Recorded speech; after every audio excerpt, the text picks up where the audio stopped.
చెప్పులోని రాయి చెవిలోని జోరీగా కంటిలోని నలుసు ఇంటిలోని పోరు ఇంతింత కాదయ్యా విశ్వదాభిరామ వినురవేమ అని వేమన్న చెప్పినట్టు కాంగ్రెస్ పార్టీకి ఇంటి పోరు ఇరకాటంలో పడేస్తున్నది. ఓ దిక్కు ప్రతిపక్షాలు మధ్యాల ధరువు తీరుగా వాయిస్తుంటే అది సరిపోనట్టు సీఎం రేవంత్ రెడ్డి చెవులు విండి చేతులు పెట్టినంత పని చేస్తుర్రు సొంత పార్టీ ఎమ్మెల్యేలు ఎమ్మెల్సీలు. పాపం తొడపాశం బట్టుడు ఒక్కటే తక్కువైంది అనిపిస్తుంది వాళ్ళు మాట్లాడే మాటలు వింటుంటే. ఏం వాగ్దానాలు చేశారంటే అధ్యక్ష, 250 గజాల ఇళ్ల స్థలం ఇస్తా అన్నారు. ఆ ఇళ్ల స్థలంలో ఇల్లు కట్టుకోవడానికి 5 లక్షలు ఇస్తా అన్నారు. 4,000 పెన్షన్ ఇస్తా అన్నారు. 10 లక్షల హెల్త్ ఇన్సూరెన్స్ ఇస్తా అన్నారు. ఉద్యోగం ఇస్తా అన్నారు. ఇలాగ అనేక వాగ్దానాలు చేశారు అధ్యక్ష. 2 సంవత్సరాలు అయిపోయింది అధ్యక్ష. ఇంతవరకు మా ఉద్యమకారులకి మా ప్రభుత్వం ఇవ్వలేదు అధ్యక్ష. అది కొంచెం నాకు బాధగా అనిపించింది. మా ఉద్యమకారులకు ఫస్ట్ ప్రయారిటీ ఇచ్చి చేస్తుంటే, ఏదైతే మనం కదా చెప్పాం ఉద్యమకారులకి ఇల్లు ఇస్తా అన్నాం, పెన్షన్ ఇస్తా అన్నాం, ఆరోగ్యం గురించి హెల్త్ ఇన్సూరెన్స్ ఇస్తా అన్నాం, ఉద్యోగం ఇస్తాను, ఇలా అన్నీ మనమే కొంచెం చెప్పాం కదా అధ్యక్ష. అవన్నీ చేస్తుంటే ఆన్ టైంకి ఫస్ట్ ప్రయారిటీ ఇచ్చి ముందే చేస్తుంటే గౌరవంగా ఉండేది అధ్యక్ష. ఇవాళ పరిస్థితి ఏమైందంటే అధ్యక్ష, ఉద్యమకారులు అడుగుతున్నారు, అయ్యా ఖతం టాటా బాయ్ బాయ్ పాయే పరువు మొత్తం గంగల కలిసిపాయే. కాంగ్రెస్ సర్కార్ ఇజ్జత్ మొత్తం హుస్సేన్ సాగర్లో కలిసిపాయే. ఉద్యమకారులకు 250 గజాలు ఇవ్వి ఇల్లేది జాగేది ఎవడిస్తామని చెప్పమన్నాడు, చెప్పినోళ్ళు ఎందుకు ఇస్తలేరు, వాట్ ఈస్ దిస్ అధ్యక్ష అని ఎమ్మెల్సీ విజయశాంత్ అడుగుతుంటే కాంగ్రెస్ సర్కార్ను నడిపిస్తున్నోళ్ళు ముఖాలు మాడి మసిబొగ్గుగా వచ్చు. ఈ 4 ముక్కలు జాలవా కాంగ్రెస్ సర్కార్ పనితీరు ఎట్లున్నదో చెప్పేటానికి సొంత పాటోలే షిషి అంటున్నారు. అంటే ఇక ఆ సర్కారు ఎంత గొప్పదో అర్థం చేసుకోండి అన్నట్టు సోషల్ మీడియాలో వీడియోలు తిప్పుతున్నారు. ఈ మేడం సంగతి ఇట్లుంటే ఇగో మునుగోడు ఎమ్మెల్యే కోమటిరెడ్డి రాజగోపాల్ రెడ్డి తన గోడెల్లో పోసుకున్నాడు అసెంబ్లీలా. ఖమ్మం జిల్లా 3 మంత్రులు దర్శక 3 అధ్యక్ష, ఏ వచ్చినా అక్కడికే పోతున్నాయి అంటారు బయట టాకు. అధ్యక్ష మాకుండదా అధ్యక్ష, మమ్మల్ని ఎన్నుకున్న ప్రజలు, మాకు ఓటేసి గెలిపించిన ప్రజలు ఎంపీగా ఎమ్మెల్యేగా గెలిపించినప్పుడు వాళ్ళు అడుగుతుంటే వాళ్ళకు న్యాయం చేయాల్సిన బాధ్యత శాసనసభ్యునిగా నా మీద ఉండదా అధ్యక్ష? ముఖ్యమంత్రి గారు పదే చెప్తున్నారు, నన్ను కొడంగల్ ప్రజలు గెలిపిస్తే నేను ముఖ్యమంత్రి అయినా కొడంగల్ చేసుకుంటా అన్నప్పుడు ఒక శాసనసభ్యునిగా రాజగోపాల్ రెడ్డికి కూడా ఆ ప్రాంత ప్రజలకు న్యాయం చేయాల్సిన బాధ్యత నాకుంది కదా అధ్యక్ష.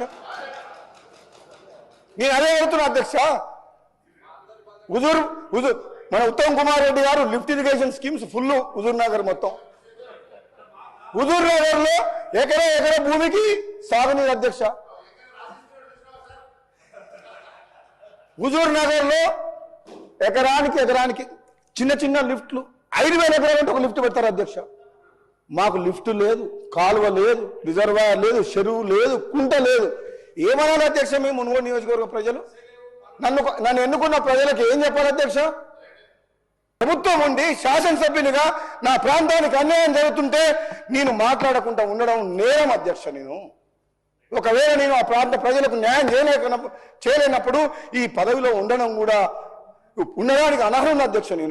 కుంపదీసి సర్కార్ మీద కోపంతో ఎమ్మెల్యే పదవికి రాజీనామా చేస్తాడా ఏంది రాజగోపాల్ రెడ్డి సారు?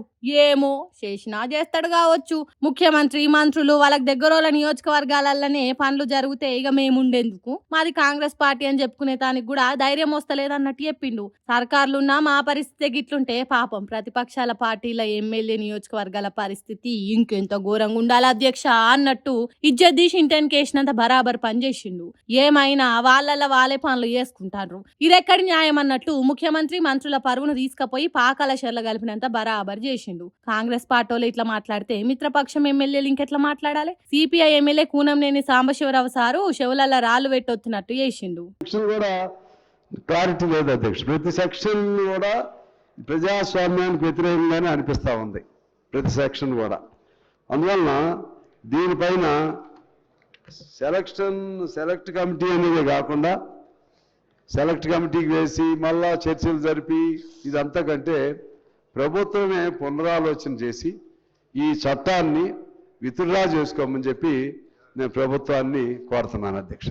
అయ్యా మీరు తీసుకొచ్చిన హేట్ స్పీచ్ బిల్లు పెద్ద సొల్లు, దాంట్లో పసలేదు పనికిరాదు. దీన్ని రిఫేర్లు చేసేటానికి కమిటీ లేచుడు శుద్ధదండుగా. దీన్ని తీసేసి ఇంకోటి కొత్త బిల్ తయారు చేయండి అని తువ్వాలల్లా చెప్పు పెట్టి కొట్టినంత పనిచేసిండు కాంగ్రెస్ పార్టీ సర్కార్ను. ఓ సర్కార్కు మిత్రపక్షంగా ఉన్న పార్టీ ఎమ్మెల్యే ఇట్లా మాట్లాడితే సిగ్గుశరం ఉన్నోళ్ళు అయితే ఉల్లాకుతో ఉరిపెట్టుకొని చచ్చిపోతారు, లేకుంటే నీళ్లు లేని బాయిలో దుంకుతారు. అరే ప్రజలు తిడుతుండే, ప్రతిపక్షాలు తిడుతుండే, ఇటు సొంత పార్టీలు తిడుతుండే, ఆఖరికి మిత్రపక్షాలు కూడా తిట్టినంత బరాబ్ చేస్తుండే. ఇక ఎందుకు కాంగ్రెస్ పార్టీ సర్కారు ఉండి అంత గాయ గందరగోళమైందో ఏమో పోన్రి ఈ రేవంత్ రెడ్డి సర్కార్లా అని అనుకుంటురట. సొంత పార్టీ ఎమ్మెల్యేలు ఎమ్మెల్సీలు తిట్టిన తిట్లిన్నా తెలంగాణ పబ్లిక్ కూడా.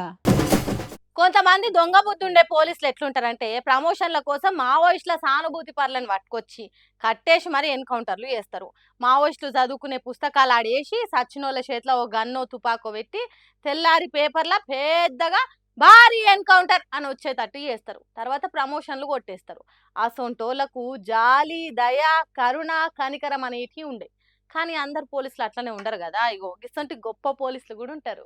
लखनऊ के साथ खाना खा रहे हैं हम लोग और हमारी दीदी है कनिका दीदी और रानू है जो साथ में बैठकर खाना खा रहे हैं। काफ़ी बढ़िया लग रहा है उनके साथ बैठकर खुशी से खाना खाते। మనిషి పానం విలువ తెలిసినోళ్ళు, మనిషి ఆకలి విలువ తెలిసినోళ్ళు కొంతమందే ఉంటారు. హాగో దాంట్లోకి ఎస్ఐ సార్ ఒక తిరగగా అనిస్తుండు. మావోయిస్టులు కనిపిస్తే కాల్చి పారేసి ప్రమోషనో సర్కార్ నుంచి అవార్డులో రివార్డులో తీసుకోవాలి కానీ ఈ సార్ మాత్రం మావోయిస్టుకు కడుపు నిండా అన్నం పెట్టిండు. ఆపరేషన్ కగారు పేరుతోని మావోయిస్టులు మొత్తానికి లేకుండా చేయాలని పంతం బట్టి ఎన్కౌంటర్లు చేస్తుంది కదా సెంట్రల్ సర్కారు. హాగో అందులో భాగంగానే ఛత్తీస్గఢ్ రాష్ట్రం పార్తాపూర్ ఎస్ఐ రామేశ్వర్ అనే ఈ సారు బెటాలియన్ ను ఎంటేసుకొని అడవిలో తిరుగుతున్నారట. ఇంకేమున్నది ఇక్కడ కూర్చొని అన్నం తింటున్న మావోయిస్టులు చాలా దూరం నుంచి నడుచుకుంటూ పోలీసులకు ఎదురొస్తున్నారట. అప్పుడు పోలీసులు ఏం చేయాలి, తుపాకులు ఎక్కువ పెట్టి ఫట్ ఫట్ అని కొట్టి వారేసి భారీ ఎన్కౌంటర్ అని పేపర్లు వచ్చేటట్టు చేసుకొని ప్రమోషన్ కొట్టేయాలి. కానీ రామేశ్వర్ సారు వాళ్ళని ఏమనని చెప్పి దూరంగా ఉన్నోళ్ళని పిలిచి ఇట్లా అన్నం పెట్టిండు. ఎన్ని రోజుల కింద తిన్నారో, ఎన్ని కిలోమీటర్ల కొద్ది అడవిలో నడుస్తున్నారో, అసలు తిన్నరో తినలేదో, ఏ తల్లి కడుపు పేగు తెంచుకొని పుట్టినోళ్ళు ఉత్తుత్తగా వీళ్ళని చంపితే ఏమొస్తుంది అనుకున్నాడో కావచ్చు. ఆకలైతున్న డొక్కల్లా అన్నమైండు. నట్ట అడవిల దారి తెలియని బతుకులకు తానో దారి చూపెట్టిండు. పాపం వాళ్ళు కూడా సిద్ధాంతాలు విప్లవాలు బాగా తెలిసినోళ్ళు కాదు, అమాయక ఆదివాసి అడవి బిడ్డలు.